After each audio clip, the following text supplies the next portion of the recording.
Oh, and you don't need to expect us. We're already here.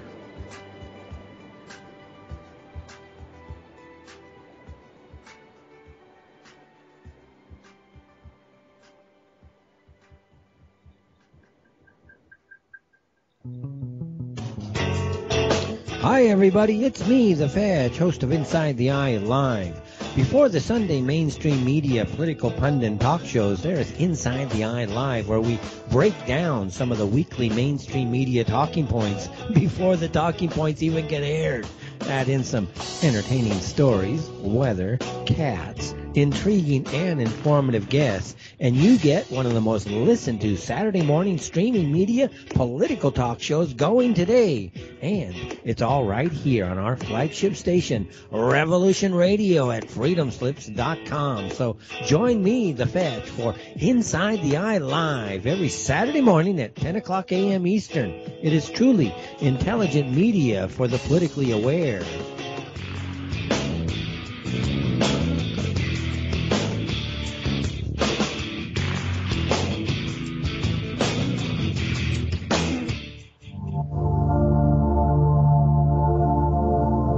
Welcome to Sacred Matrix, a divine paradigm of love and universal consciousness, with your host, Janet Kira Lessin and Dr. Sasha Lessin. Together, we transform the world. And now, here are your hosts, Janet Kira and Dr. Sasha Lessin.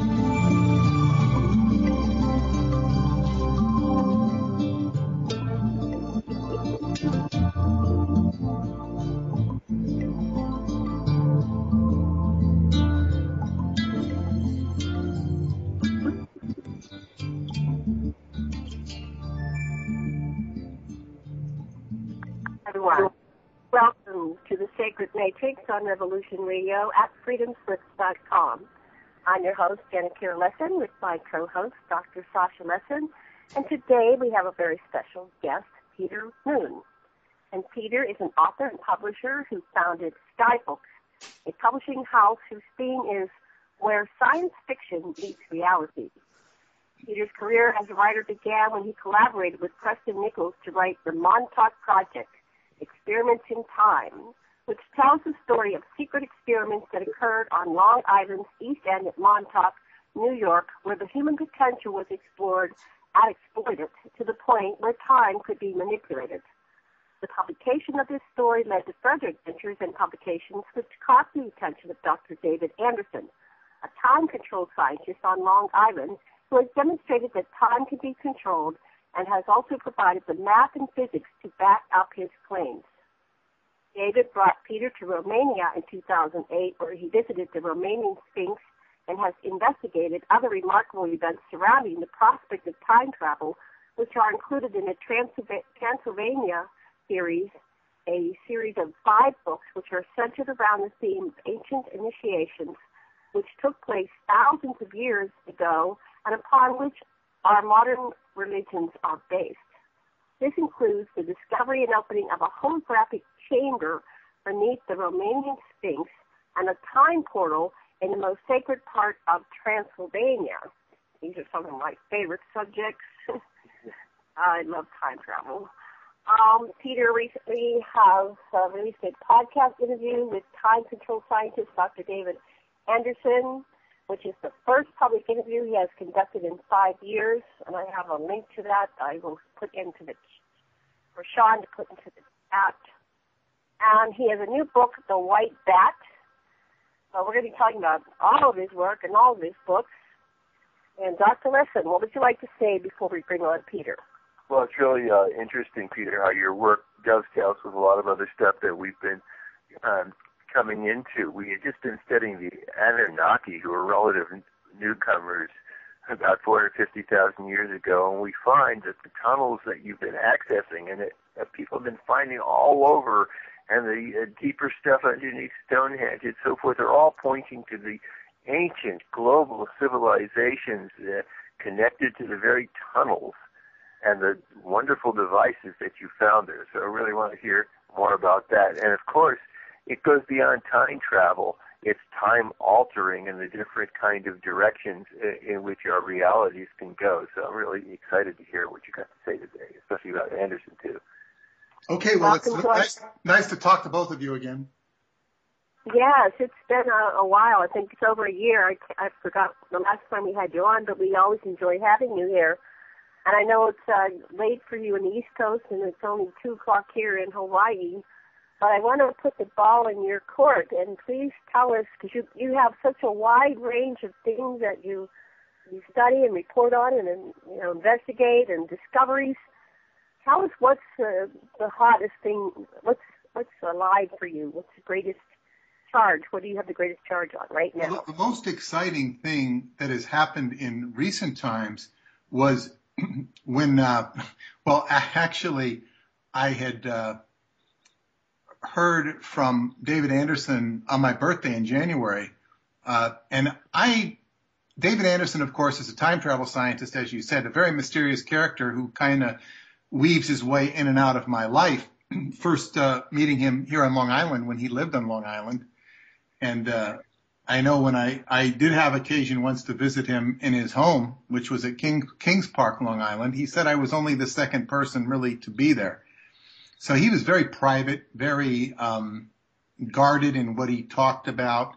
And at that meeting, he asked me for some specific help. He thought he might disappear. He was going to Moscow right after 9/11. He was being sent to Moscow because when you're in the service, which he was, you're always obligated if the government calls on you to, go do their bidding. So you can never quit. Exactly. So he was sent to, they said, don't bring anything but your passport and your ticket or you won't be able to keep it. He went to Moscow and that's all he could tell me. And wow. Now he speaks Russian, by the way, and that's something he doesn't really brag about. He says that he doesn't speak Russian that well, but he does speak it very serviceably, if not well. Just like he speaks Romanian very serviceably, if not well. He's very good with languages. He can even he even gave a talk once in Chinese, although he's not fluid in the language. But in any case, I was able to calculate that he went from Moscow to Pakistan, and he was doing something over in Pakistan. I don't know. The only reason I know that is because he sent an email, and the reason he wanted to meet with me, it was 2 things, actually, he wanted to meet with me about. And probably, maybe he wanted to meet with me about having an event on time travel where we would have all these people from the East Coast, major physics people, and it would be a whole conference on time travel. And he was going to sponsor it, and he wanted myself and Preston-Nichols to participate. And he then had this issue about, he says, I don't know if I'm going to come back. They said I'll be gone 2 weeks, and if I don't come back in 2 weeks, I want you to make a lot of noise. So, wow, he did not come back in 2 weeks. And then after 3 weeks, I got a phone call from the only other person who had been in that apartment. and this caused me to talk a lot on the phone. And within 48 hours, we got an email to him and this other person and a third person, actually, who was his friend at the gym where he used to work out on Long Island, who used to run the gym. And he let us all know in one email that he was okay. And I was able to have that email traced to Pakistan, which was where the United States was trying to put the screws on the Taliban at that time, right after 9/11. And this was after we, as a country, had invaded Iraq. There was an invasion of Iraq, and then they were putting the screws on the Taliban as well. And so anyway, David began to, he came back. He didn't come back until about 6 weeks later. He called me up and said, thank you for doing all you did. And that was really about, I didn't hear from him too much anymore after that. He had security issues at the Time Travel Research Center, which was in Hauppauge, Long Island, in an industrial park. And he had developed it quite a bit. Just before all this 9/11 stuff had happened, there was one of his Romanian friends, who's also my friend now, was on his way. He was going to see the Time Travel Research Center. He came to the United States, but because of the 9/11, they wouldn't let any foreign nationals into it. That was a security issue because this man was a Romanian citizen and highly placed in the government there.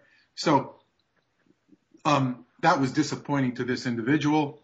And anyway, David, the Discovery Channel had also done a documentary. It was done at the behest. I mean, it wasn't necessarily the Discovery Channel.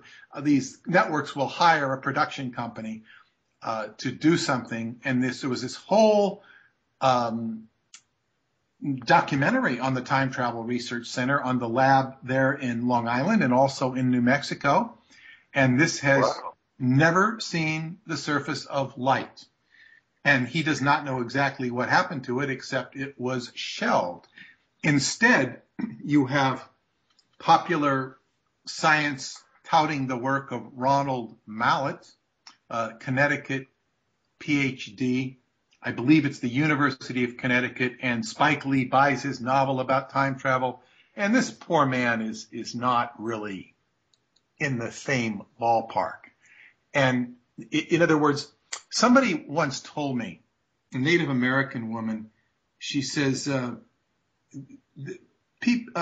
media and people, they seek out mediocrity.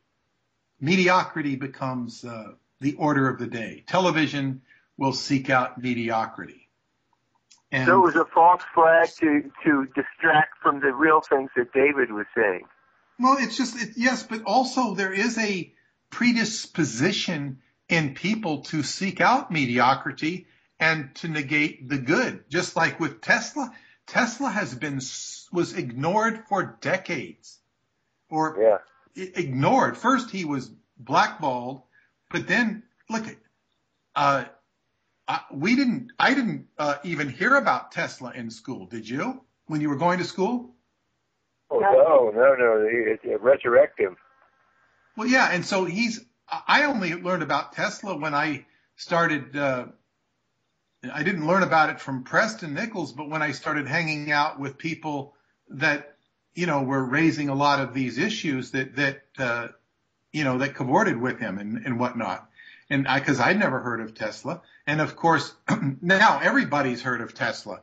But, yes, in other words, people seek out mediocrity in religion. They seek it out in entertainment. they don't realize to what degree they seek out mediocrity. But it's so true. I thought about it now, but everything gets banalized. Well, yes, and you know this well because of your studies and Part X. They also seek out mediocrity in partners and in their sexuality. And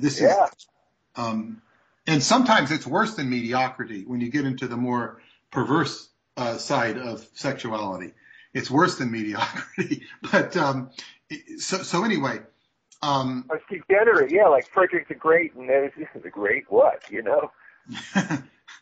So anyway, but back to David Anderson, who is not mediocre at all and has a tendency to play down his own genius. So anyway, he disappeared for a long time, or was very low profile, and then he basically had to shut down the center in Long Island for security reasons. And he had the center now in, at that time he had one in New Mexico, which is still there, and also in Romania, which was a theoretical center where he was employing mathematicians. And so anyway, this was 2001, 2002, and it was about, if I recall properly, it's about 2003 when he called me. He had moved up to Rochester, and had taken a job at Bosch Industries. Bosch is a German company, and if you look at their diatribe, they will basically tell you that they were the only major defense contractor in Germany that was anti-Hitler. Well, I personally find that a little hard to swallow.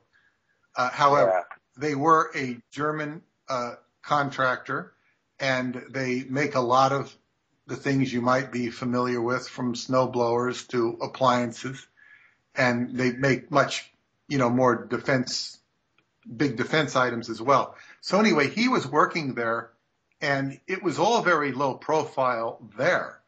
And he contacted me and said, I want to turn over the information that we have left from the Time Travel Research Center, most of it which was going to be dedicated towards a time travel museum he wanted to open up at Long Island. He says, I want to, give this to you, because I don't know who else better to give it to. So he says, you're going to need a station wagon or stuff, because there's a lot of stuff. So Preston-Nichols had a van, and he was living on Long Island at that time, and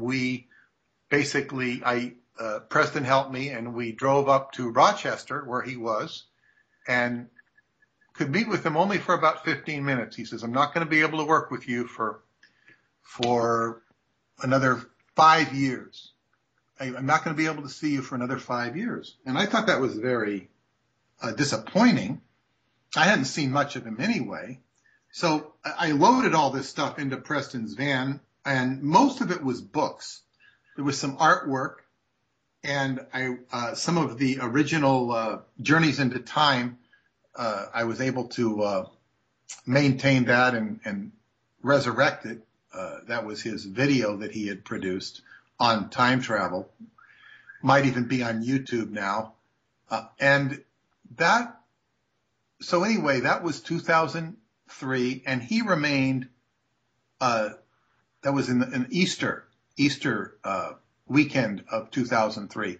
So then we went to, in the meantime, in August of 2013 was this great discovery in Romania, underneath the Romanian Sphinx, which the story you're familiar with, where they discovered this holographic chamber.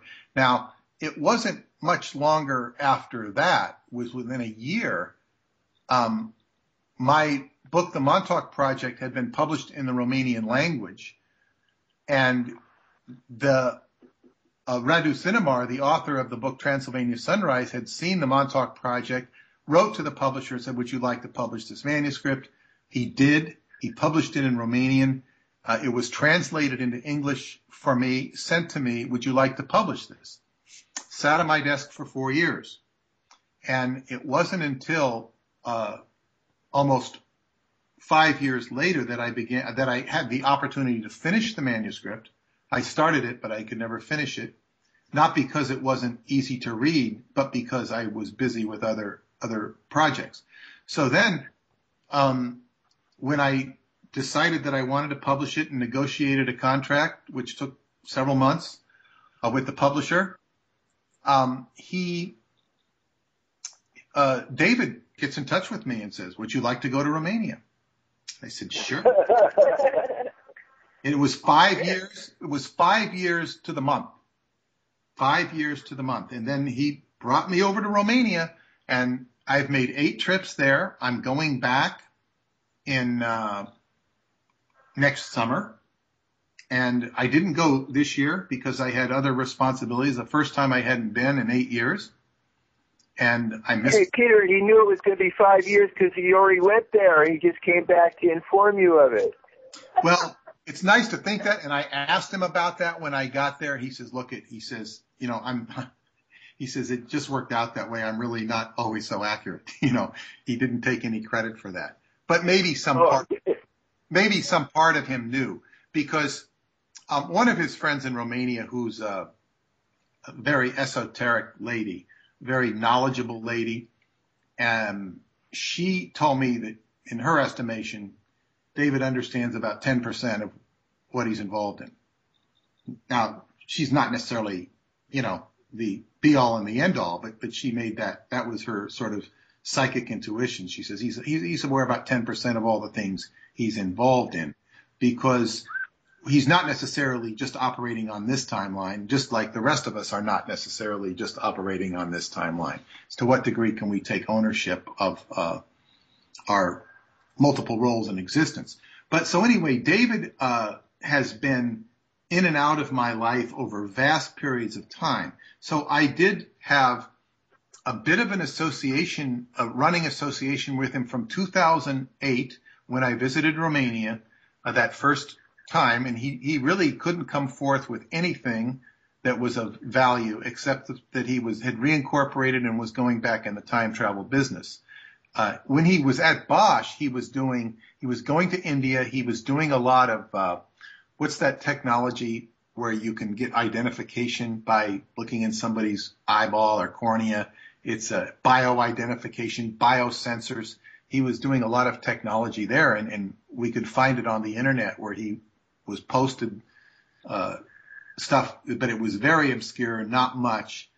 And he was going back into the time travel business. And I also think he was working on security issues when he was at Bosch, because I think he needed increased security for what he was doing.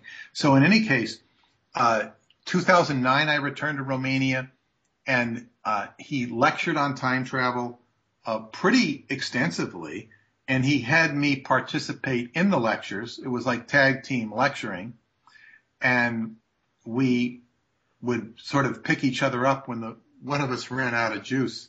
We might get a little tired, and then we'd take over. And I'd take over or he'd take over. And, of course, he would talk about the science of it. And all of the stuff he was lecturing on is now on his website, andersoninstitute.com. And it's not necessarily easy to understand. It's not impossible to understand. But I have been able to, and because I was, tutored in some of the most important concepts, in addition to listening to it, not understanding it all, I went back earlier this March, and I began to study it relentlessly, and I increased my understanding of it in quantum leaps. And I was able to verify that what I had increased my understanding with him was correct. And we can talk about some of that, but I will just sort of carry on. Let me ask you a question before we carry on. I just have this image when you say time travel business. It's like, okay, do we go to the store and choose that we want to time travel somewhere? I just have this image. What does he mean by time travel business? Well, the Time Travel Research Center. The Time Travel Research Center was originally set up as a security company. Now, I don't really know what that means, but it was a security company. And what he originally made his claim to prominence was that he had patented certain algorithms which were necessary to maintaining satellites in space. And this was so, although he did not state this, the implication was that if they're using his technology to maintain the orbit of satellites in space, he must be getting some sort of royalty. And he also funded the Time Travel Research Center, when we're talking about business, with investors in the medical field, because at the time I met him, he could slow down time in a field the size of a soccer ball, slow it down or speed it up. And when he slowed down time, he could preserve an organ. So investors flocked to this, because if you could preserve an organ like a heart, a kidney, a liver, this is very valuable to the medical field. And you can imagine, you know what biotech is like, stocks like that. So they can just focus on one disease and they charge an arm and a leg for it. And so these are very, sometimes very profitable stocks to invest in. So David Anderson's investors, it was not a public stock offering. It was a private, this is how he raised money for the initial Time Travel Research Center, which was now parlaying into something called Anderson Multinational, which is like the parent corporation. And then there is the Anderson Institute. Now, I don't know if Anderson Multinational, what else it might or might not be involved. There was a website for it. I don't think it's up anymore. The Anderson Institute is still up. And all of this activity so this is some of the business, but there's also a hidden business, and that hidden business would have to do with time travel is one of the most important areas of defense for all the countries of the world. They view it as a defensive or offensive weapon. It is viewed as a weapon of defense or as a weapon of offense, because if you control time, we don't have to really think too hard about how powerful that is. If you can control time, you can control the stock market. You can bet on the right stocks. You can have wealth.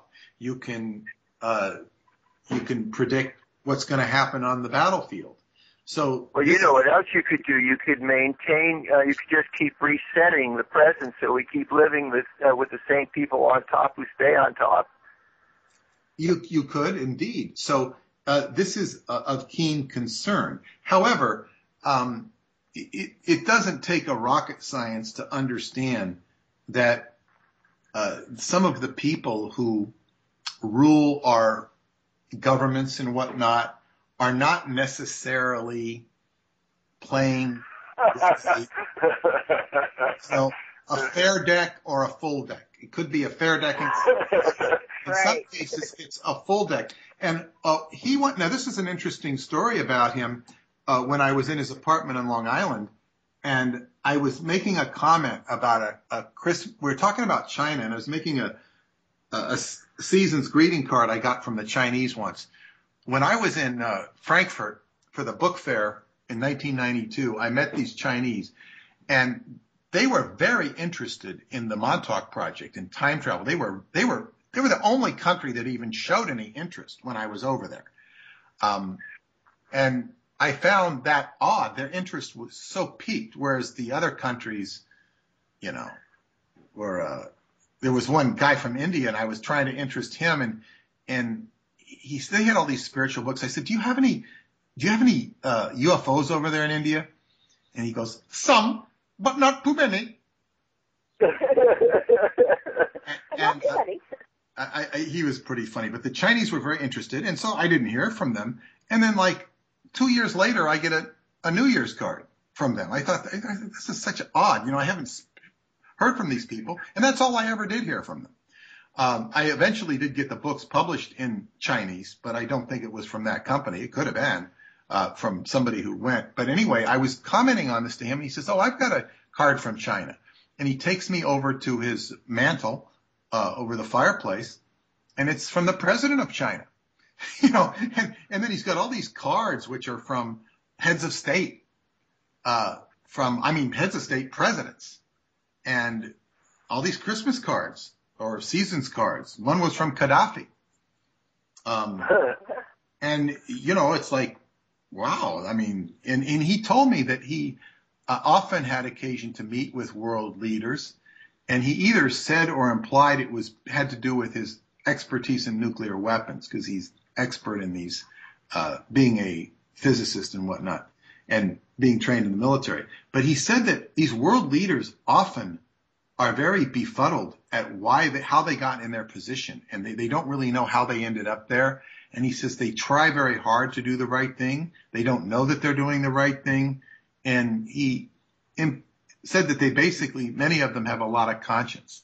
They have a lot of conscience, and they feel that they're between, and this is not the words he used, but basically feel between they're in a rock and a hard place as regards doing the right thing. And he had a certain amount of sympathy, just as if you'd been sitting across the desk from them as their psychologist. You might have more sympathy for them than you might get from reading the newspapers and watching the news. So in any case, he was operating in an echelon of world politics that is just not typical or usual. And it's not something he was particularly proud of. It was just kind of matter of fact. He's showing me all his Christmas cards.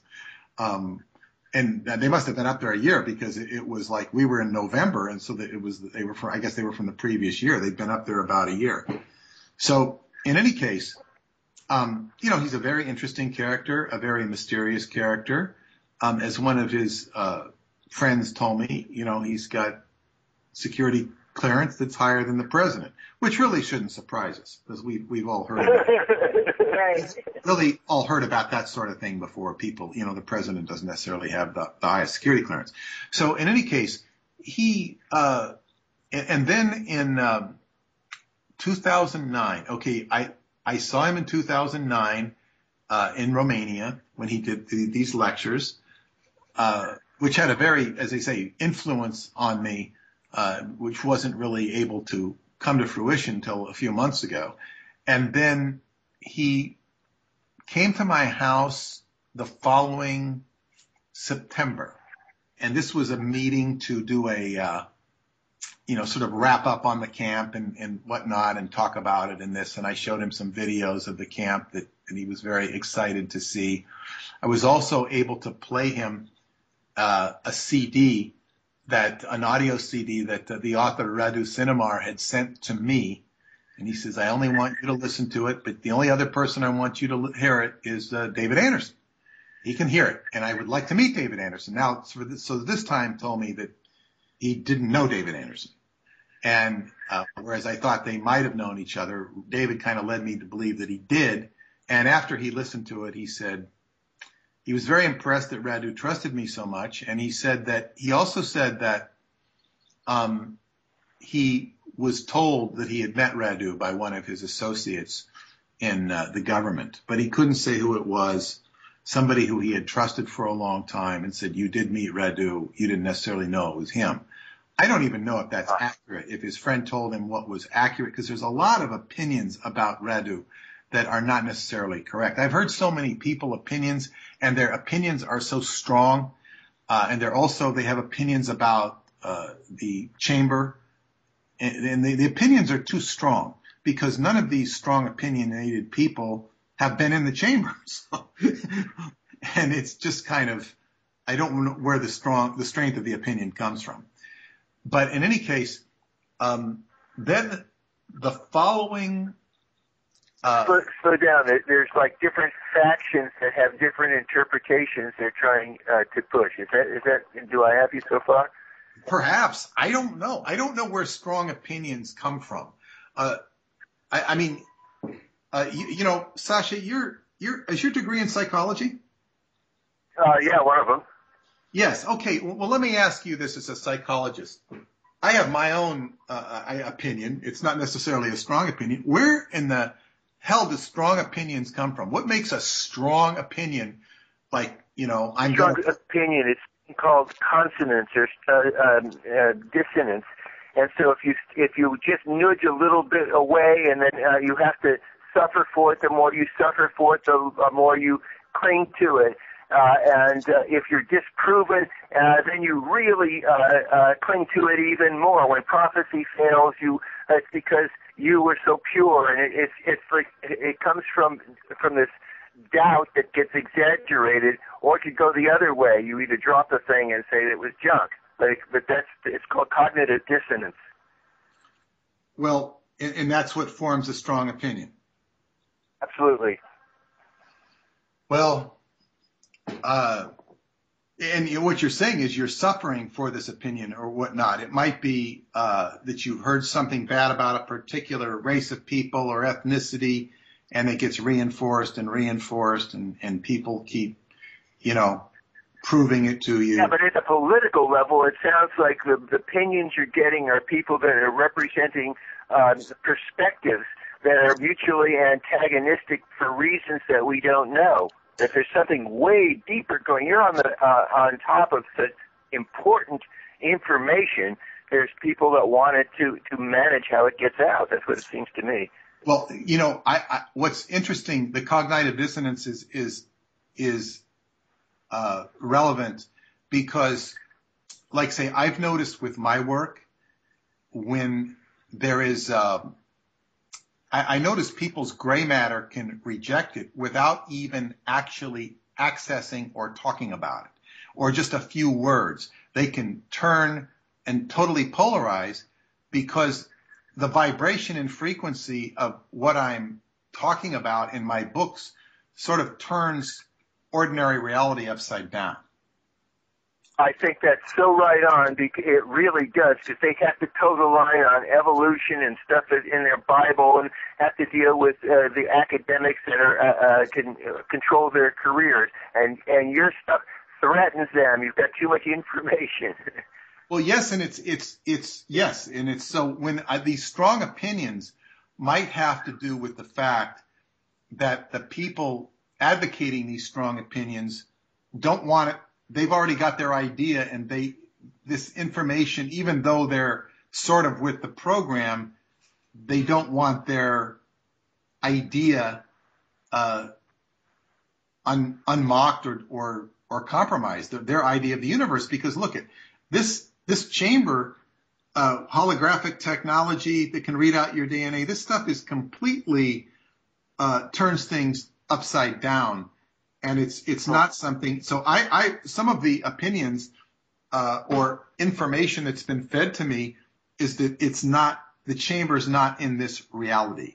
It's in another reality. Now, it's certainly a bridge to another reality. Other people might tell you that it is in this reality. Now, we do know that there is a structure and an infrastructure around this area where the base is. There are military personnel, and it's all very hidden and camouflaged, but there is evidence to point out that they got some big secret base going on. If you have a big secret base with, the military, well, what the hell are they doing if it's in another reality?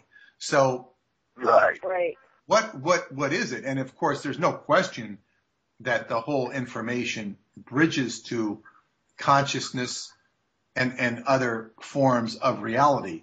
But so anyway, but back to David. In 2010, there was going to be an event at Montauk, a seminar that was going to feature myself and Artie Crippen, the Montauk medicine man, who was returning to Montauk for the first time in 30 years.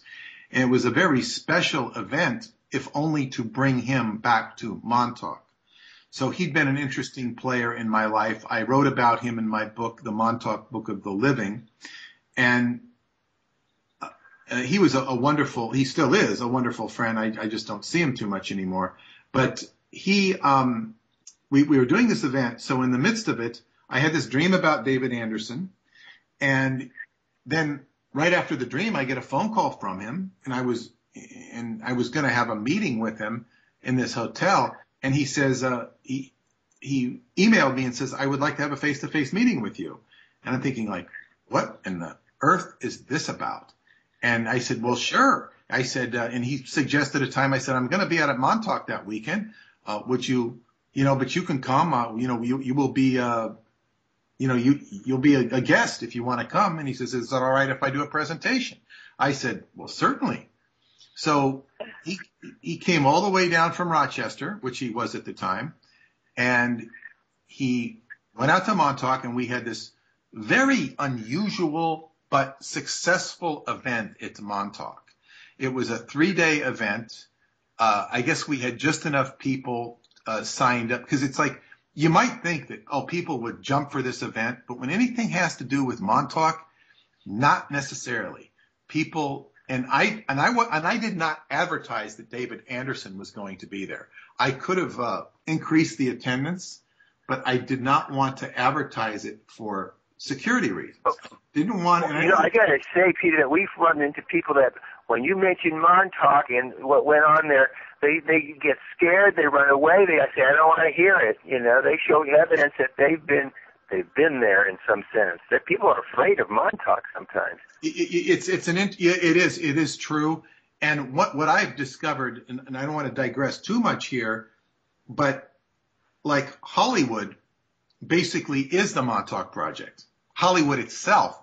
And, it's maybe it's a metaphorical Montauk, but it's all about these hidden messages and the control that is influencing the media. the media influences. Look at, they had this transmitter at Montauk, but it's easier and more effective to put this stuff into the movies, whether it's subliminal or non-subliminal. It's just, pasting people with it. And it's, so yes, and some of the messages that come out in movies are just so, counterproductive to life. But in any case, so we had this, I was going to say that the first night there's like, this wind. It's like there's only a handful of people that show up, and some are still coming in. They haven't arrived yet. Some would arrive that night, and it was just like that. Is this going to be an event or not? And then I told him, I said, well, I have a surprise for you. We're going to have David Anderson here tomorrow. So I was up at 5:00 in the morning. We were going out to watch the sunrise at Montauk. Beautiful sunrise, and that began the day for me. It was a very long day, and towards the evening, it all peaked. All these people gathering from all over, and I also invited some of the local people who had a part to play, including the owner of the motel. And so we had about 20 people in this room in the hotel, and this special room, I guess you could do events in. And David showed this, he gave a talk, and he showed this video of an amaryllis plant growing in 3 minutes and when it would normally take 3 or 4 days. And I had a photographer there who said, that's not time-lapse photography. It wouldn't work like this. Of course, nobody really thought it was time-lapse photography. He said he would not allow me to video it. He said he does not have permission. This is the first time he'd ever shown it to a public group. Now, this was an early generation of the time reactor. He could slow down time or speed it up. And that was 2010. And at the same time, he had announced on the radio that he had progressed where he could actually put humans in a self-contained field. Now, the next morning, I took him out to breakfast, and I remember, the first thing I asked him, I said, well, what was this meeting you wanted to have? He says, I just wanted to ask you what you wanted to do at Atlanticron, the summer camp in Romania this year. What do you want to do? What do you think is a good idea? So that began a film project. I said, well, I want to do a film project. And, that's great. So there was a film project done that summer, but he did not go. And he has not returned to the summer camp since. And that was the last time I saw him in person in 2010. Now, there had been conversations, and when I was doing the film project in Romania, now I was I wrote a script for the kids because the year before they were stopped from making a film, and I said, this is bad. I was helping them, and somebody got kind of personal. So not with me, but with the cinematographer, and I said, this isn't right. We're trying to make a film. So I said, we'll do it right this year. So David was helping from a distance. He provided some equipment, a computer and whatnot, and I was writing to him every day. So when I would go, and then I went to Bulgaria after the film, where I was touring all these sacred sites. And he said, including the Temple of Bubastis, which is in Bulgaria, and right near the border in Turkey. And he said he was monitoring my progress in Bulgaria as well, because he had been there and he was just concerned about my safety. So I was writing back and forth to him. Usually when I would go to Romania is when I would have communication with him, and it would be by internet. So, and then occasionally we'd have these meetings with the World Genesis Foundation, the board members, and he would, participate, but it was always very sort of official, maybe very superficial in terms of talk. So I never really was able to talk to him substantially. I would always send him my books and newsletters, which he would look at. And then this last January, he wrote to me on my birthday, and I wrote back to him and said, hey, I'm doing these podcasts. I'm now doing podcasts on my website, digitalmontauk.com. I said, would you like to do a podcast? And he wrote me back like months later and says, gee, I didn't see that. Oh, yes, I want to do a podcast with you. I'd be happy to do a podcast with you. So it took, he says, we'll do this in May. And I when I have a connect, because he was in India and he didn't have a good connection. So it took until May to start organizing it. And then, he didn't have a microphone and it didn't work. So we had several conversations in May. We were private, and I was very surprised when we actually got around to do the podcast in June that he actually came forward with some of the things that he said were private. So when you say what's interesting lately, he has been the most interesting thing in my work lately, and this goes back to June. So what did he reveal?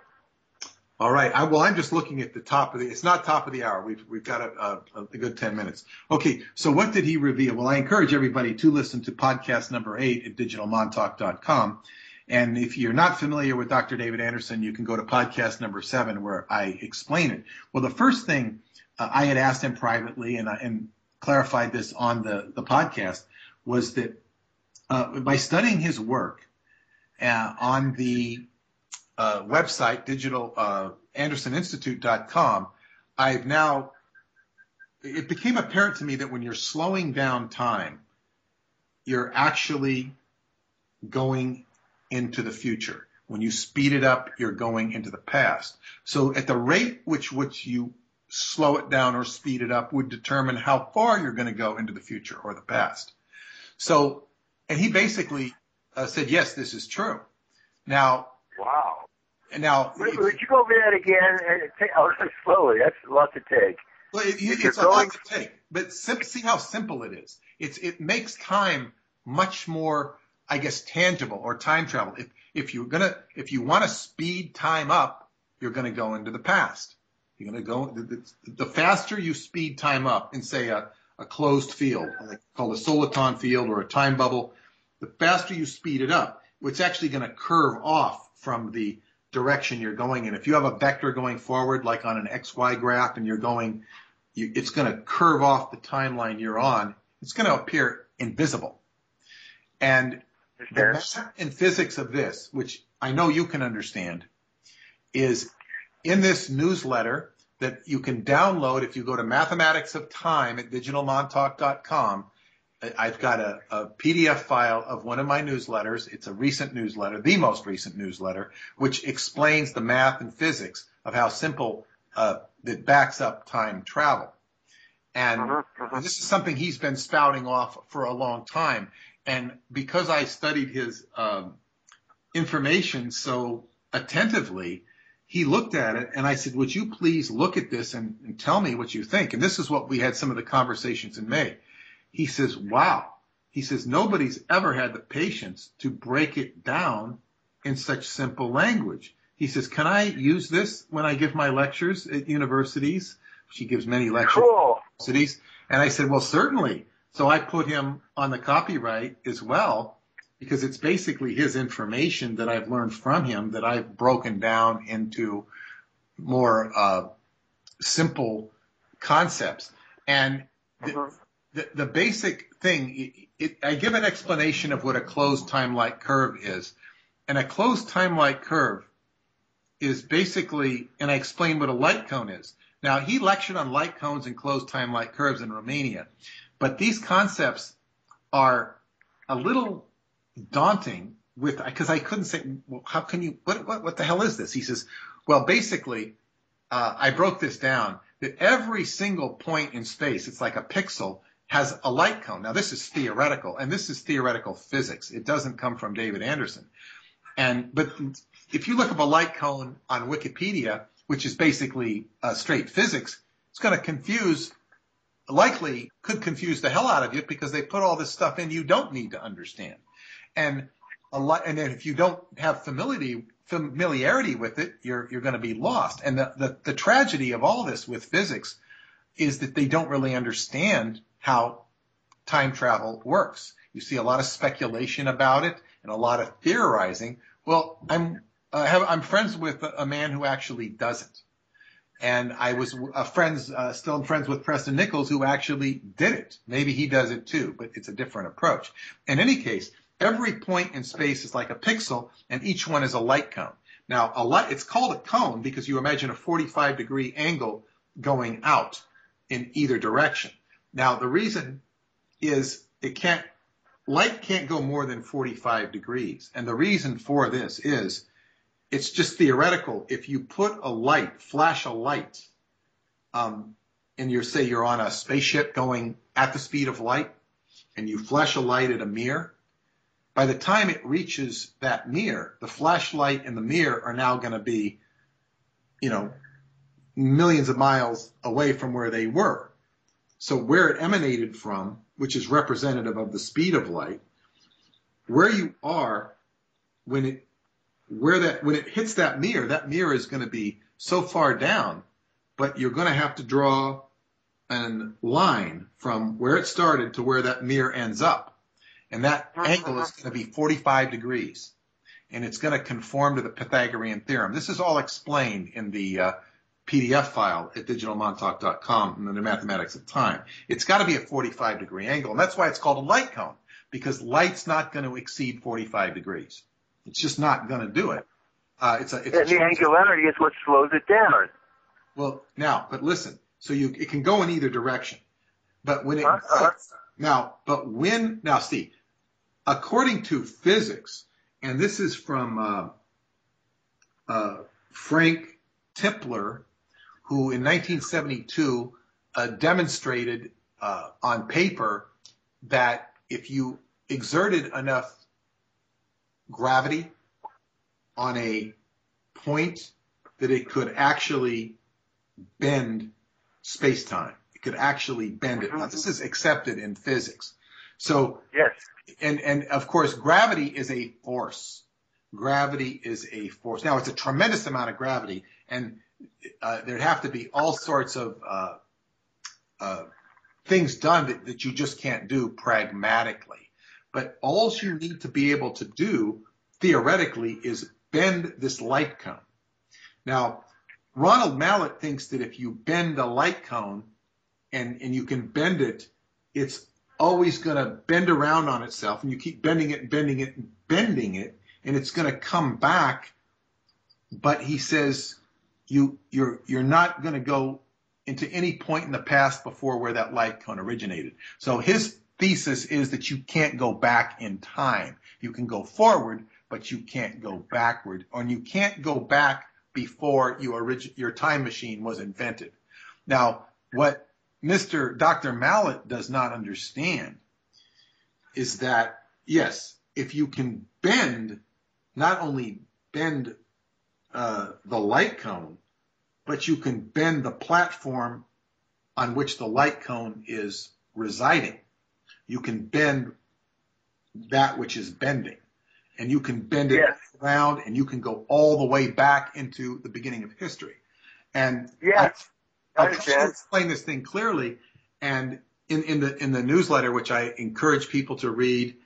And so basically, when I'm understanding the theory of this, keep in mind, David is way past this theory. He was talking about this years ago and was talking to me about how difficult it was to go to a university and to talk to people, and people just don't register. And he says, finally, some kid, some student would get it. And then it would the 100th monkey effect would start to take over with everybody. But it would not come from the professors. It would come from the younger students who didn't have a tunnel vision or a prejudiced mind. Now, I've seen an MIT professor talk about light cones and time-like curves. He's mentioned them on a video on YouTube, and I swear that he's a very smart man, but he does not explain what they are, and he's talking all about movies, time travel movies. I'm thinking like, oh my gosh, what is like? And he does mention the 45-degree angle, but he doesn't explain it. So like he's aware of it. So in other words, there's not a functional doing. And he's talking all about quantum this and quantum that. And you don't need to put quantum physics into what I'm talking about here. Quantum physics, of course, is a very sexy term, and it includes the potential to be or do anything. But we don't need that in this particular paradigm. And by the way, David does not say this is the only way to time travel. There are other methods but this is the most practical and efficient way that he has found. So basically, he's actually doing this stuff. He's been doing it a long time. He led me to believe that I can visit his, this is interesting, and I will share this. He did lead me to believe that I could visit the lab in India. He said that he was saying is, boy, you could have some really interesting discussions with some of our technicians at the lab and in India. And he says, we'd have to go out to dinner. I'd like you to go out to dinner with them. Not at the lab. No, go out to the dinner. So, go out to dinner with them. And so then I asked him, and then we next spoke, I said, well, is it possible I can see the lab? You said to go out to dinner, but I'd rather see the lab, and, I can go out to dinner anytime. And he says, that could be arranged. That could be arranged. I said, is there a security issue? No, we could do that. Now, of course, the question is, when you're dealing with somebody like him, you'll be called when you're called. And Aleister Crowley said this about the secret chiefs. The secret chiefs are sort of like the big secret. Some people would think of them as the psychic mafia, but actually the secret chiefs are really nothing more but the 12 signs of the zodiac and the archetypes of those. And when they sort of come alive, he says, you don't seek out the secret chiefs. They let you know when they're ready to talk to you.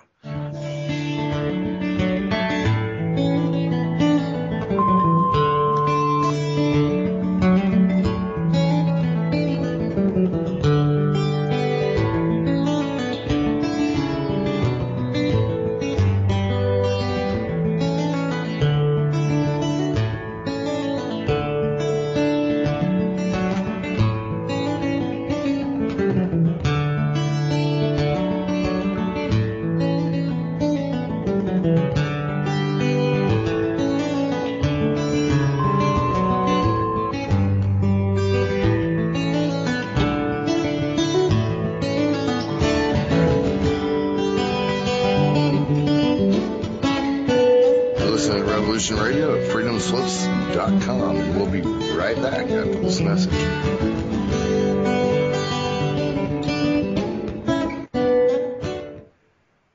Tune in Tuesdays at 12 noon Eastern on Studio A to hear Tammy Adams share her knowledge of an unknown realm on Talking with Your Angels. Join Tammy as she uncovers hidden secrets about the spiritual world of angels, ghosts, and other entities that have been with us longer than we know. Tammy is a psychic, a teacher, spiritual coach, a leader in her field, and will be sharing her information and stories with you. So join us on Tuesdays at noon on Studio A. With Tammy's guidance, you'll find out who has been watching over you from the other side, and soon you will be talking with your angels.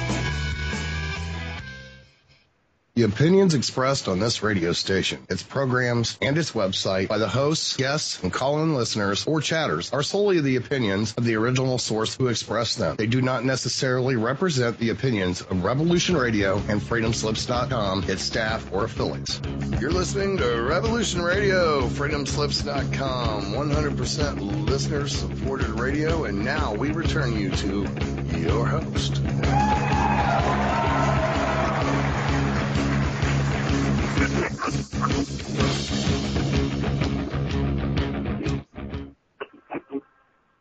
Aloha, and welcome back to the Sacred Matrix of Revolution Radio at freedomslips.com. And I'm Janet Kira Lesson with my co-host, Dr. Sasha Lesson, and we are interviewing Peter Moon. But before we get back to our show, I'd like to remind everybody to please go over to the donation button on Revolution Radio at freedomslips.com. Revolution Radio is listener-supported, and we do rely on your donations. So please donate what you can, $1, $5, $15, $20, $100, whatever you can is greatly appreciated. And we do thank you very much for your donation. And Dr. Lesson, what would you like to say before we go back to the show with Peter? Well, I think this is a really exciting discussion we're having about time travel and how it can work in both directions. And it's great the way you've simplified it. I hope people will peruse your website and just see, because this is really, people need to get this. They really do. And I'm really curious. One of my friends is Andrew Bashago, and he talks about his time travel technologies that he's been exposed to. And you mentioned that there are other types of technologies. First of all, I wanted to ask you what you think about Andrew Bishaga's stories on time travel, and how do they correlate with David Anderson's?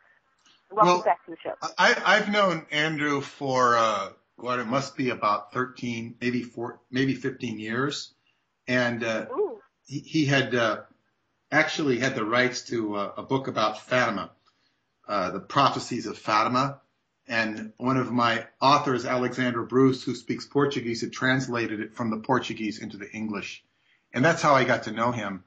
And I wasn't able to do the book for him to publish it. It just wasn't able to do it. But in any case, that's how I got to know him. And he used to talk to me about Project Pegasus. He's a very nice man. And it's very clear to me that he was part of some project that involved mind control and possibly time travel. But the problem with project people in general is that they're not able to correlate or integrate their experience in a grounded fashion. Therefore, some of the things he says, like in other words, do not invite credibility. And this is a problem that he has. And there's a point where the good judgment fails. And this was resulted in him going on the Stephen Colbert show and being made fun of and ridiculed. And of course, pardon me? I'm just agreeing that everybody that's been involved with these projects, they have to be careful that they don't get involved in some kind of show that's just going to turn around and make fun of them. Well, yes, but you see, there is and I had another Facebook friend who went on, he had abduction phenomena, and he went on to what he thought was supported radio, and then he got ridiculed, and it caused all sorts of emotional reactions in him, and he's just kind of gone silent. And of course, it's not necessarily a good thing to advertise one's dysfunction and to spray it all over the airwaves. And this is unfortunately how he is perceived by those with, I guess, what you'd call like exercising their rational minds. And this is unfortunate. And so therefore, when I choose to tackle the subject of time travel, I tend to steer away from those so-called experiencers. And the reason I embrace Preston-Nichols, who very much indeed is an experiencer, is because he had a lot to bring to the table in terms of bringing information out that actually was able to explain other information and correlate information. I've not found that I've been able to do that with other people's necessarily. Al Bielek being one, once he kind of ran out of, he could go into, I once listened to him to a talk for 2 hours, and in a lecture, I said, what on earth is he talking about? Well, by the time he got to the end of the lecture, I then saw what he was talking about. But then I couldn't even remember it a week later. So it's like, what value is the information to me? I'm valuing it selfishly. What the value it is to me? A lot of people like to listen to Andy. I'm not one of them. But I'm more interested in, I would feel that, that not necessarily what David's doing doesn't line up, because David is basically a scientist who's not necessarily, he's patient and understanding with people, but he does not have time to deal with people like that because he's doing, I guess, what you call real work. Not that his work, not that people's experiences are not real, but he's doing in a grounded engineering fashion. And this is what appeals to me, because anybody, and I would also mention this about a lot of the abductees out there, I could make up better stories than they're talking about. I could make them up if I chose to. They'd be much more fascinating, and they would be much more integrating, but they would be made up. I could do that if I so chose and get a lot of attention doing it, but I choose not to because I'm more interested in integrating the foundational points of where we're going with. So I hope I answered your question. Yeah. What I was interested in is the different technologies that are mentioned, and if there's any validity in the different, like the chronovisor and these different technologies. I'm working very closely with the Edgar Mitchell Foundation with the experiencers because many people are starting to come out with their stories as they feel comfortable in doing so. So at this point, we're just gathering information as in some kind of in surveys, and we're going to be punching the numbers and seeing what is emerging, whether it's real or fabricated. At this point in time, we have such a society that's mind controlled. We don't know what's real and what is fabricated. So we're just looking at the correlations and throwing out. Well, we're just looking at the whole thing. We're not throwing out anything at this point. We're just looking at the whole phenomena. What do you want to say about that? Perhaps it's a spurious dichotomy between internal and external. And a person's talking about the hero journey, however they symbol it, and different people symbol it different ways. And they're all valid. The elephant of reality has got different body parts that we grasp, and everybody's picture, I think, is fun to look at. Right, yeah. So I understand that comes from a scientific approach. So, but I'm just looking at the whole phenomena because it's something that's emerging right now. There are millions of people that are now saying they'd had some experiences. There are hundreds of whistleblowers that are coming out. Many of them have had exposure to time travel programs. So I'm looking at what do you know? Well, you were involved with the Montauk story. Are there similar operations going on this planet and perhaps Mars and the Moon? And I wonder if you've researched and that. does it involve pyramids? I've just been reading David Wilcox, and he's saying that time travel is facilitated by pyramidal structures. I wonder if that's any part of your reality, too. Well, David Wilcox, I first, ran into him when he was touting the Montauk-project and was saying, he was using this as sort of his go ticket to attention. And he was saying very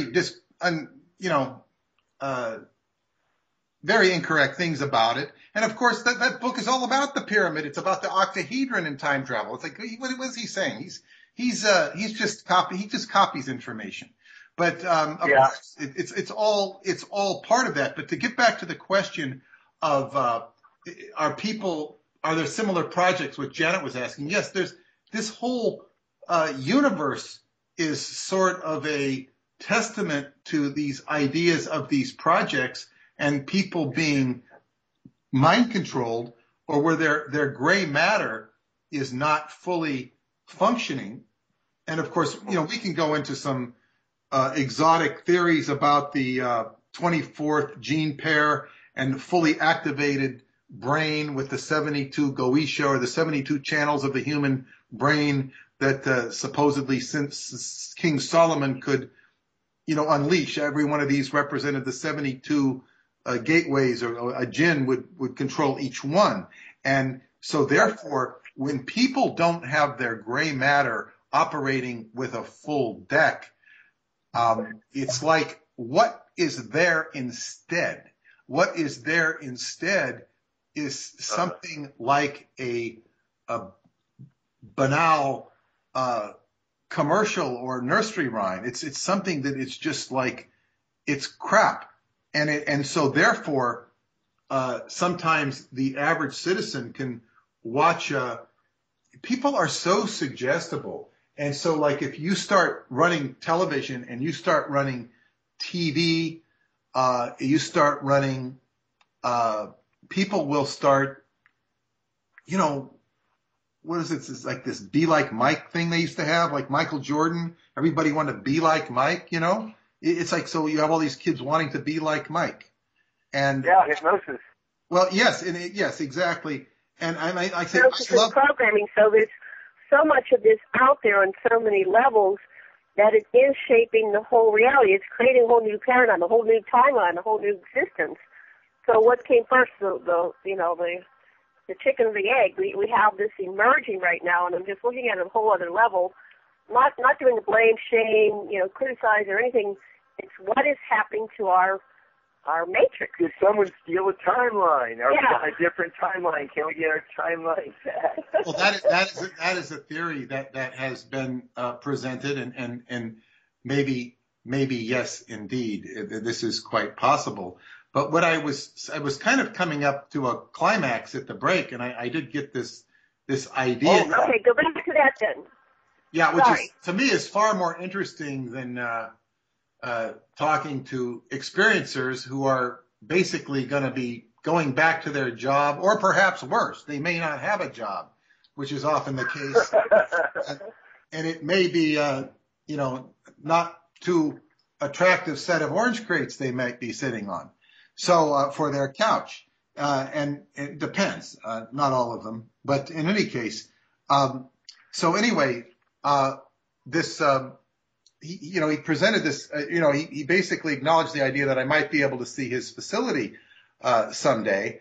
And of course, that would be in India. He said, that's where you want to go, not to New Mexico, but to India. And of course, I started, wow. Now, of course, as I was talking about the secret chiefs contact you when they're ready for you, not the other way around.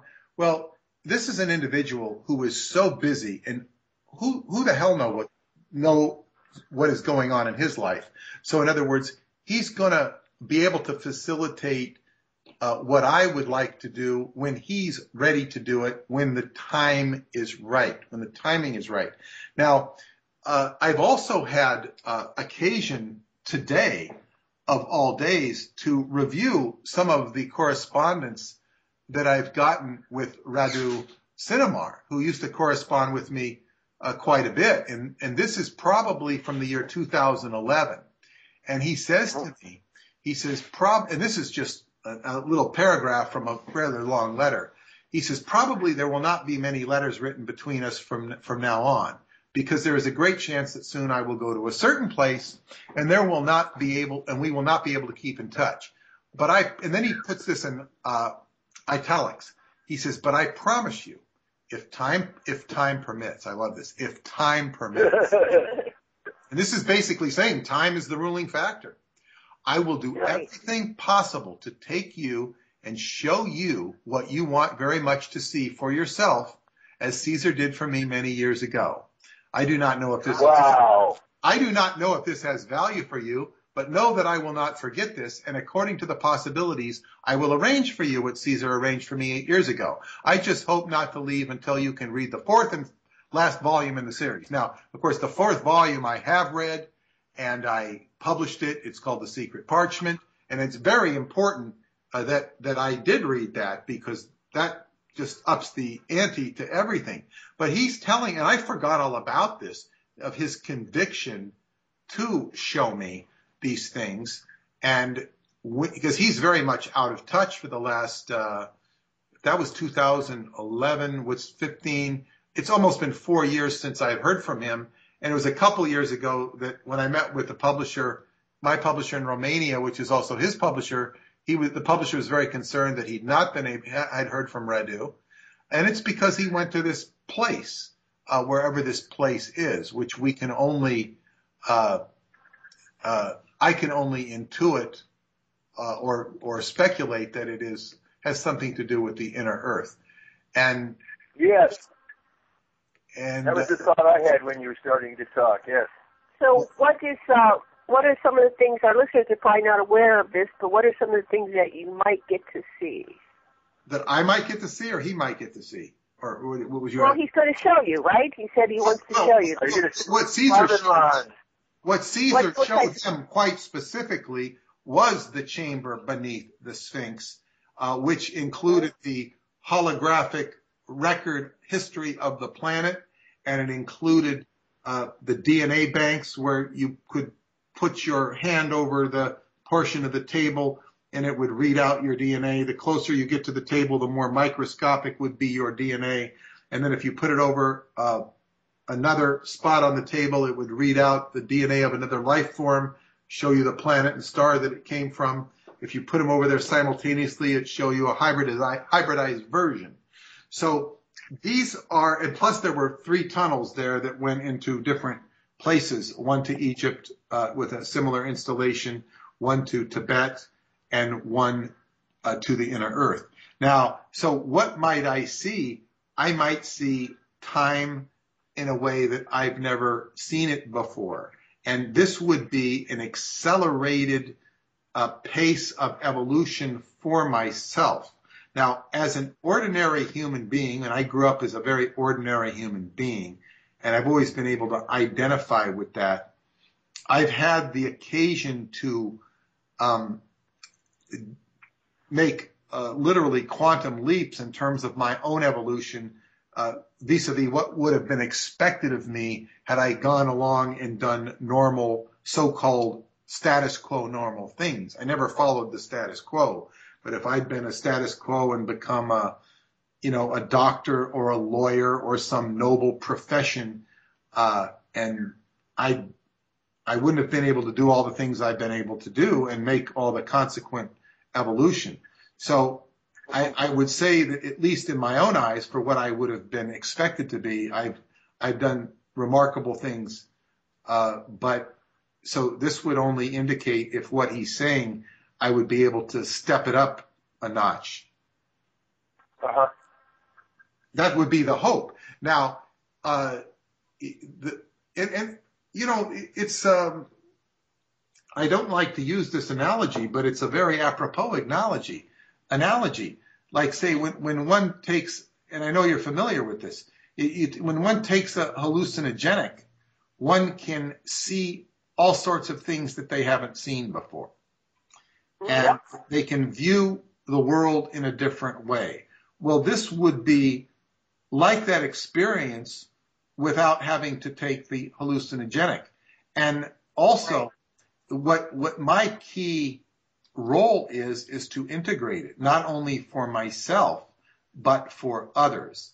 And this is why I don't always, go to the experiencers, because they're often being, it's not so productive for me in trying to accomplish what I am trying to accomplish, which is to integrate these experiences, which I know it does help experiencers, and that's the best way I can help experiencers is by doing this. It's possible. It sounds like you're being offered an opportunity that it would not just benefit you, but will benefit all humanity. And I do hope you get to do this and let us know what happens. Well, thank you. Thank you for your support in that direction. I also actually, by the way, can help experiencers with the techniques of Qigong, which I've been practicing for 8 years with Grandmaster Roosevelt Gainey in Brooklyn, New York. And, of course, this is astounding. The problem with Qigong in general is that when you tell people how to do something, how to improve some aspect of their anatomy or psychology, they will reject it, because it's like telling somebody to stop eating sugar. Sugar's not good for them, and you say, whoa, and then they go eat their candy bar. So this is one of the problems, because the person has to reach out and do it. And this is a big task for this. And these, like say, I'm doing this over an hour a day, and it completely changes your anatomy. It completely changes your psychology. And if I would be so bold as to say that I was ahead of the average citizen in terms of my general awareness after having all the experiences I've had and written all these books, well, I still had to change all of my viewpoints and how I would look at things, how I would think of things, focusing my attention on my frontal lobe and then back to the crown, the back of the brain, and doing this 50 times a day changes your mind. It also gets rid of any cobwebs that seniors might have, but one has to do it. That's wonderful. Fascinating. All right, let's go. I detect each one. Wonderful. Okay. So where do you want to go with your story? Because it's fascinating. We're all ears. This is the first time. Well, there's all of those different paths. One is what would you see in the inner earth? What would you expect? Because I've been reading a lot of stuff about what that might be like, and what would happen if you went into the Egyptian path, and and so forth. What would you see down each of the three paths? What do you imagine? Right, and then also you were also like David was in India, so you're about to see all this incredible stuff. Wow. Well, that's it's like it sounds great, and I want to share one other thing, and I've never shared this, I don't think, on the radio, but it was like I got another letter, and this is the last letter I ever got from Radu. I'm not going to read the whole thing. First, I have to find it, but it was actually I can't read the paragraph, but basically he was telling me that, okay, in the Transylvania Moonrise book, there is a letter, or there is a character called Eleanor. It's a male, and Eleanor is an alchemist, and he is following a tradition where he lives for literally hundreds of years. Now, in the book, he's about in his 60s, but he looks like he's 26. And this is sort of borne out by his driver's license sort of indicates this. But basically, I'm in Qigong, I'm learning to extend my life, to 120, maybe 200 years at the most, 120 to 150 conservatively, by basically feeding the internal organs with breath.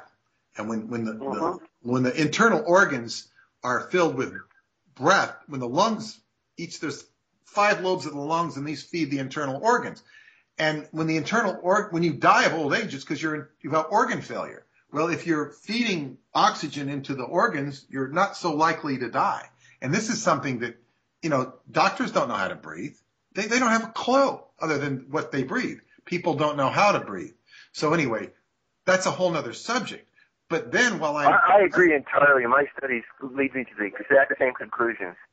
But anyway, while I'm learning this technique, now I'm learning in Transylvania Moonrise this whole idea of alchemy, whereby you can extend your life to hundreds or even thousands of years. It says, but once somebody hits about 300 and something years, then they can kind of literally just learn how to dematerialize. Now, this might sound very far-fetched, but when you read Chapter 1 of Transylvania Moonrise, it's very coherent, and it's written as if someone who actually knows what they're talking about. Like, you can read a professor talking about the baseball and how to hit a baseball. And we must remember that physics professors used to say in the 60s that curveballs don't curve. Well, you could talk to, say, a great baseball player like Ted Williams, and you listen to him talk about hitting a baseball, he knows what he's talking about, because you can tell by the way he talks about it if you don't know if he did it. So when you're reading this, you're reading like, this guy knows what he's talking about. That's what he sounds like. And in any case, I'm reading this book before it's published. I'm having it translated, and I'm saying, oh my goodness. I said, I would have paid the money to get this whole book translated just to read this chapter, just to read it. It was that important to me. So anyway, now, Radu tells me in the last letter he ever wrote to me, he says, he tells me about how incredible this man is. And he says, you're going to meet him. And this is going to happen at a time when you least expect it. And it was going to happen.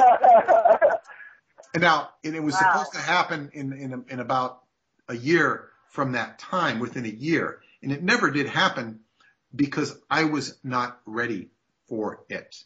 I was not ready for it. And I recently was discussing this with somebody today, and it's sort of like there's certain things I have to complete in my life that are of a very rudimentary nature, and it basically has to do with completing the renovation of my house, which got sidetracked when I got divorced 15 years ago. I mean, I was well on the way to doing the renovation, and it's just like have never recovered from it. And for some reason, when you renovate your house, you renovate your mind. That's really cool. Well, yes, and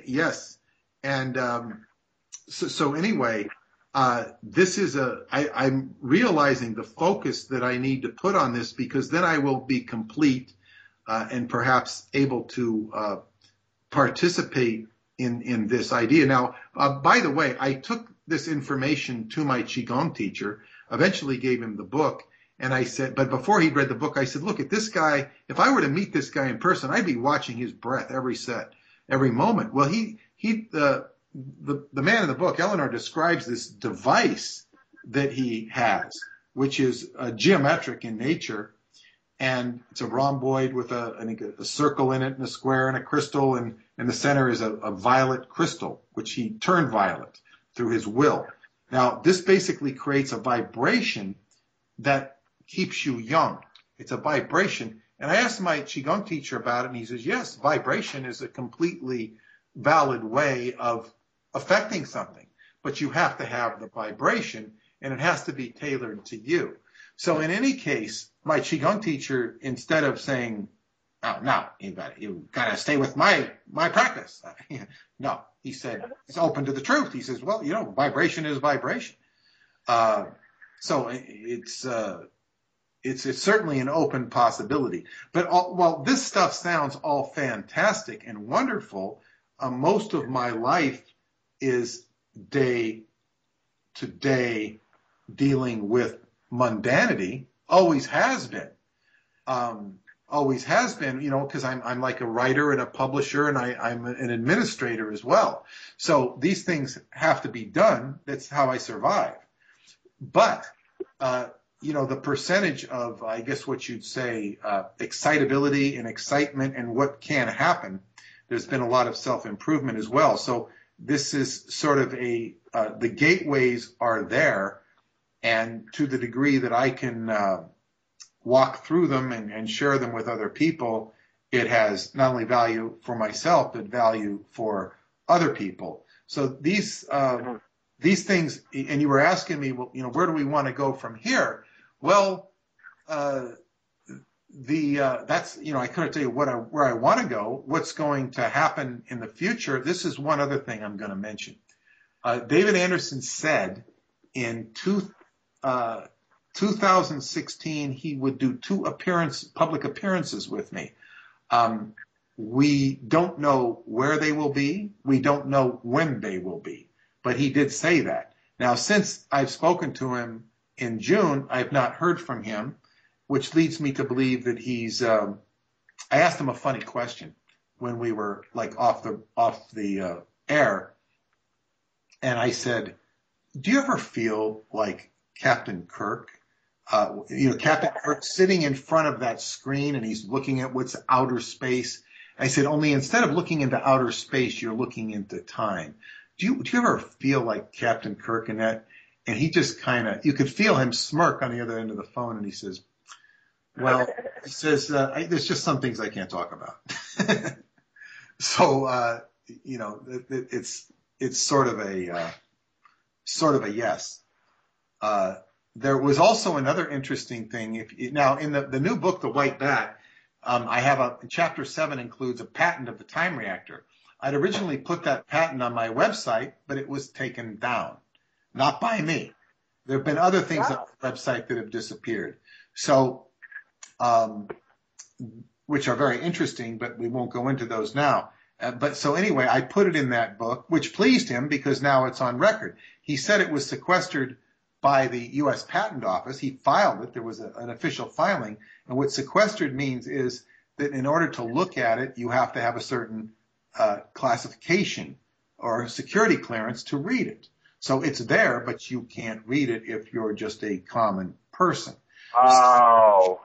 So basically what I did get out of him in this is I asked him, the time reactor works, it says in the patent, in a low-grade electromagnetic field that is then, it has these lasers with multiple sensors in it in a circular, or maybe it's an oval shape, but anyway, and then you emit a chemical reagent, which basically means a gas. And I did ask him about the gas. I said, is that gas a noble gas? one of the noble elements, the noble gases like xenon, and what is it? The different elements. And he said, no comment. That tells me that it is. That tells me that he says no comment. That tells me that it is. It's a noble gas. Now, the noble gases were given a reason of being called noble gases because they obviously had exotic properties. And this goes back into the foundation of the periodic table of elements, which goes back into the days of alchemy. However, that was one thing I got. I also got out of him that there is when you have this time field, this closed time field, there's a boundary layer, which is very dangerous to penetrate or to put your hand through. And this is what happened in the Philadelphia experiment when people got scorched. He did reveal that he has a proprietary technology that enables you to go through that boundary layer. So you can walk. Wow. And I asked him if it was like anything like a skin diver's sweatsuit, and he says, no, it's not. So I don't know if it's a device you hold or if it's something that you wear or whatever it is. But he said he has the technology to where a human can penetrate that field, which is really quite astonishing. Now, maybe the most interesting thing that he did reveal, and he first revealed it privately, and I was surprised when he said it publicly on the podcast, is he said about Romania, because I asked him if he could tell me anything about Romania with the Radu stuff that he knew, and he says, well, what I can tell you about Romania is that there's a cave in Romania, in Transylvania, called Choclovina Cave, and it has this unusually high deposits of exotic minerals. And he says the only way those exotic minerals could have formed was by a high concentration of heat that would have been caused by a time reactor. And I said, okay, well, this is very interesting. And I said, would that, if there's a high concentration of what he calls space-time motive force, which is explained in the newsletter, would that facilitate time phenomena? He says, yes, it could. Now, there were two remarkable things about what he said about this cave called Choclovina Cave. And the first one was that he didn't know it, but I was there last summer. I was in the cave. And actually, I was sitting there doing Qigong in the cave. I was the first one to go into the mouth of the cave. There's 7 caves it connects with. And you have to have equipment to go deep into the cave. You can actually look at the cave on YouTube, people going into the cave. Choclovina is Cioclovina, I think is how you spell it, Choclovina. And in any case, I was getting this initiation done by me by one of my friends who was an incredibly gifted intuitive healer. And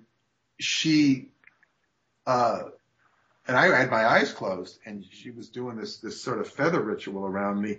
And there's a very deep meaning with that between myself and her. But in any case, I'm in this cave, and I was taken there by an archaeologist who I had met the previous May. I'd been on the, vector of meeting him for years. And the people at the hotel had arranged for me, where I often stay there, had arranged for me to meet him. And he told me that he didn't know about the books that I'd published. And he speaks Romanian, and he prefers to speak in Romanian because his English isn't so good, but he can speak some. But in any case, he said that all of the things I was telling him about the books of Radu's lined up with many of the people he's talked to in this Valley of the Golden Thrones, is what it's called in Book 4 of the Secret Parchment. So I made friends with him in May last year. I went back in August, and he took me with his wife, and there were 2 cars of us and my friends. We went to this Choclovina cave, and he was explaining that it was the road to it was created by the dictator Ceausescu because it had the highest concentration of bat guano in the world, and the bat guano was used for explosives. So they mined it bat guano, but David Anderson's telling me it was a high concentration of space-time motive force. Now, all of this stuff is located not far from the golden tunnels discussed in The Secret Parchment, where there is reportedly huge golden thrones of pure gold with hieroglyphics nearby and on them, and nearby is a vortex to another world, which one... Let me get it. Is this like a 50-mile area or a 20-mile area? What do you mean nearby? When I say nearby, it took 50 minutes to get from the hotel to the locale, but the 50 minutes is because it's not an easy road and it's a curvaceous road. So, it's like you're in the mountains. So 50 minutes does not mean 50 miles. It means, and then, you can be, so I don't really know, tracking back on, all the switchbacks and whatnot, I really don't know where it would stand, except it's in the general vicinity of the... Everything's connected underneath, I'll bet you. Yeah, everything's connected underneath. And then there's these golden tunnels underneath. And these caves were, to really explore the caves and go into them, it really requires equipment. But the tradition there is you don't necessarily have to penetrate the caves. You go to the caves and you will be initiated or visited or whatnot. And so just the fact that we were there really got David's curiosity going. He was really like, you'll even hear his wonderment in the podcast, kind of like, that's really interesting that you were there. So I intend to go back next August, and I'm going to invite him. I'm going to present him with at least 4 venues, and he will pick the ones that he wants to do.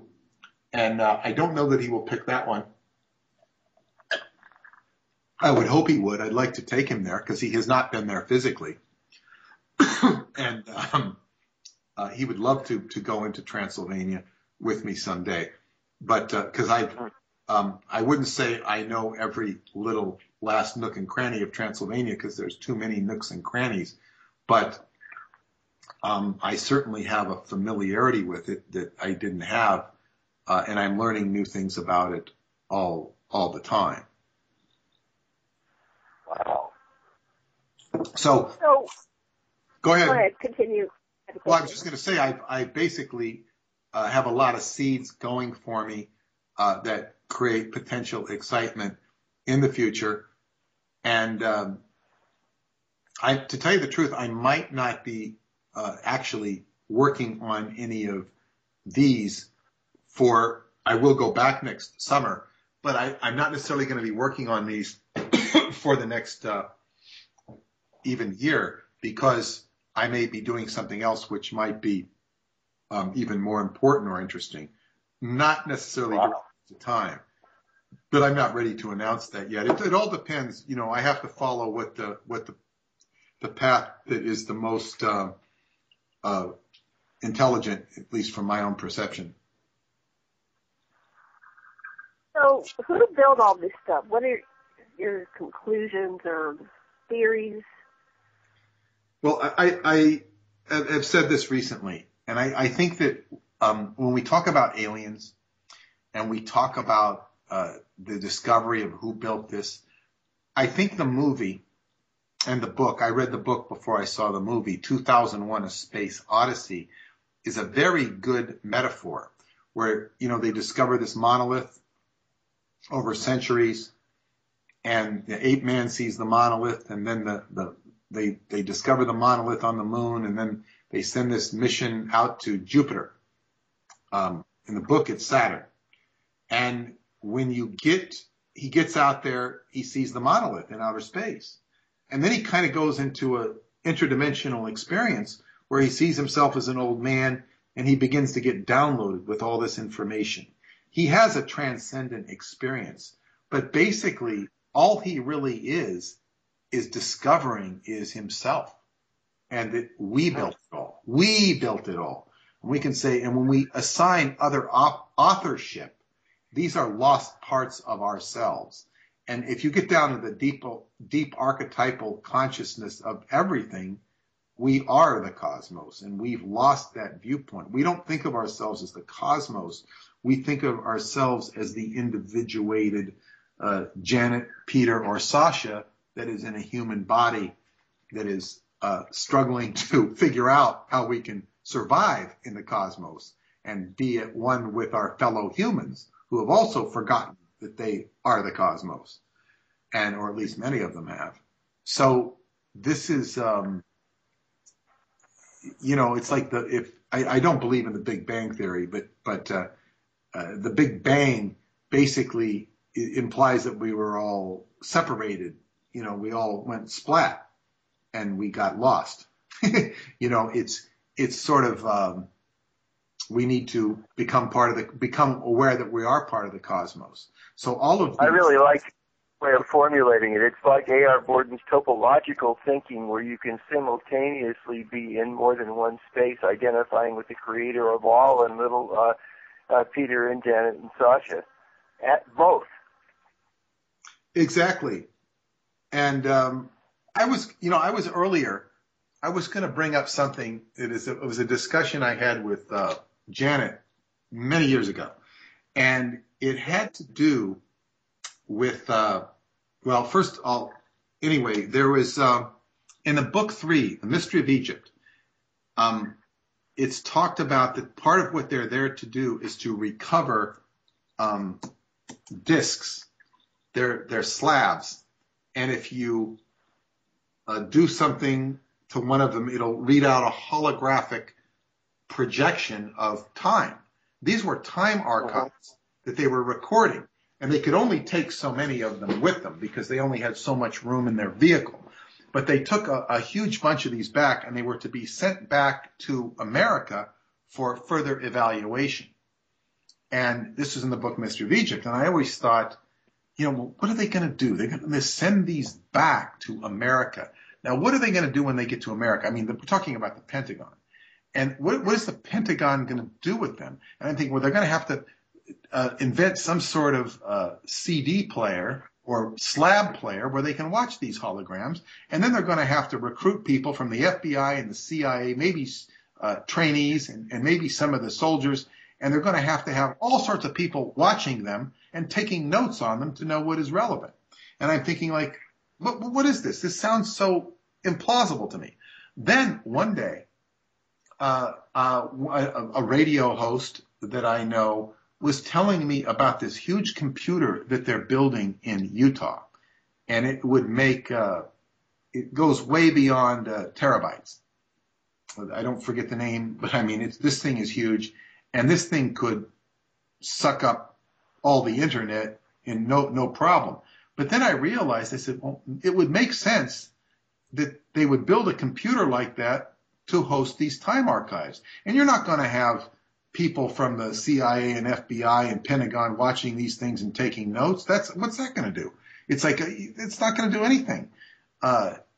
So basically, it's a very awkward way. So what they're going to do is put it all in this supercomputer, and then they can, program it and spit out what is of interest. Like it's almost like having all this data that they could then, these are time archives, having a history of the world that they didn't have before. But then I also realized whoever built this, and now we can assume if we choose that these people in Utah working at the government are not necessarily working in our best interest, but are working to maintain the control of the status quo. Now, it then occurred to me that whoever built this and allowed these archives to be taken might have put a Trojan horse in there to where they could actually affect society, possibly in a positive way, possibly in a controlling way, or certainly run control over the group that is now, gathering all these archives. So this was an interesting... Let me just stop for right now. It somehow sounds like what they've built is like the device that you've reported from Romania, where you can get those kinds of histories and things. It sounds like they're creating with the computer the same thing. Well, it's probably something they would like to do. And, you sort of, It's just like a young boy might want to dress like his father.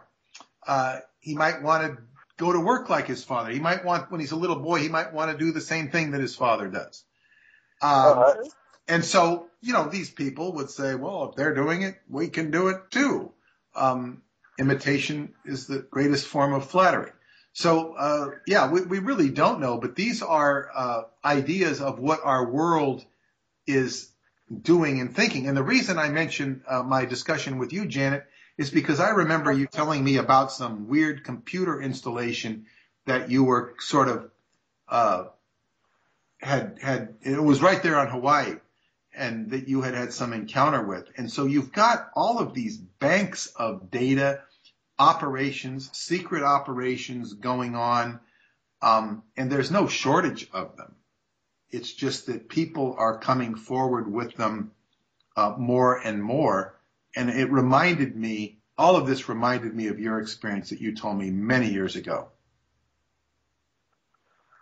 Okay. Wow. It's the Haleakala laser, which is part of the HAARP. They generate a cone, again, bounce it off the ionosphere to cause weather that they would change for military. I'm 100% sure what all they do in Haleakala, but there's a big supercomputer there.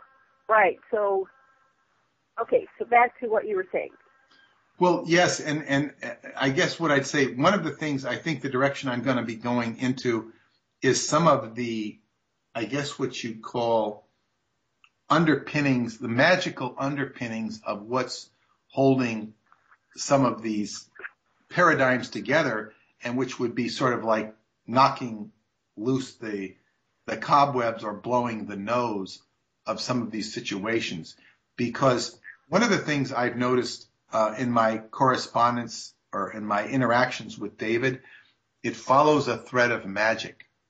And I had studied magic prior to getting involved in the Montauk-project. And magic, of course, was in the background of the Montauk-project, the Aleister Crowley associations and whatnot. And I had studied Crowley. Only reason I studied Crowley was because I had discovered that L. Ron Hubbard, who I had worked for and close with, was a great aficionado of Aleister Crowley. So I wanted to, study what Hubbard had studied or learned. And this kind of like broke open my entree into the Montauk-project. So I was able to study occultism and understand it in a way that I felt was very beneficial to my understanding of the research that I've done. It's a very booby-trap area as well, and I've seen many people suffer from their involvement even in studying it. So in any case, that there is a great, I guess, occult means that which we don't see. So there is... I can't separate time travel from some of these magical situations and associations, and that's what I wanted to say about that. Well, it seems that it's all connected: the astral projection, the time travel, the tantra, the mechanisms, the inventions that people create. But I don't think we necessarily need some kind of device to time travel. I think time travel is built into the human mind. I'm glad you mentioned the tantra, and I will say why I'm glad. Because see, time is all wired to the moon and the menses of the female.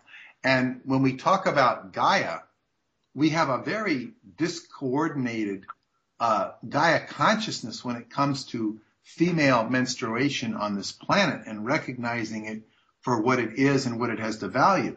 When the female menstruates, she's basically detoxing the emotions of the morphogenetic grid with particular regard to her specific household and or area of environment. It's an emotional detox, and this is why women will go through sometimes horrendous emotional experiences, because they are receptors. They are empaths. And so if you had a high incidence of abuse or murder in a neighborhood, I think you would see the menstruations of the women being all that more traumatic or associated with negativity. So that makes so much sense. They have so much more oxytocin, and they're able to feel the coherent field around them. That your analysis is so right on, in my opinion. Well, yes, and we don't recognize this function. Like in the ancients, they would have the women go spend their moon time, and they're doing work. The women are Gaia. They are our nurturers, and they're not just nurturing us to be, to feed us better food. There's more food for the soul. So the woman role of woman has been completely lost. So when we say how this, and then time is, the menses occurs on a regular basis with the moon, and this is one thing that Donald Trump is not going to bring us if he becomes the president. He is said that he honors women or likes them, but he doesn't understand this. Maybe he can be made to understand it, but if he becomes president or whoever becomes president. But this is really not a presidential thing. We have women acting like men, trying to be like political men. And this is, it's almost funny. It's almost funny. It's not funny. But so this is when we get into the, you say the Tantra is connected. It's the, that is really, Kali chakra, Kala is time. Kala is a word for time. So right. Calendar.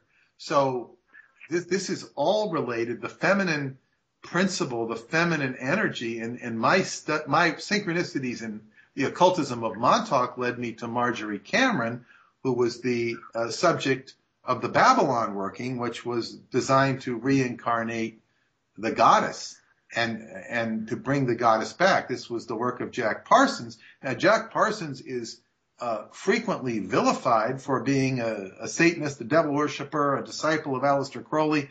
He was also a renegade who was a scientist who believed in getting results. And he got results in chemistry. He wanted to get results magically. And he actually gave his life towards this end.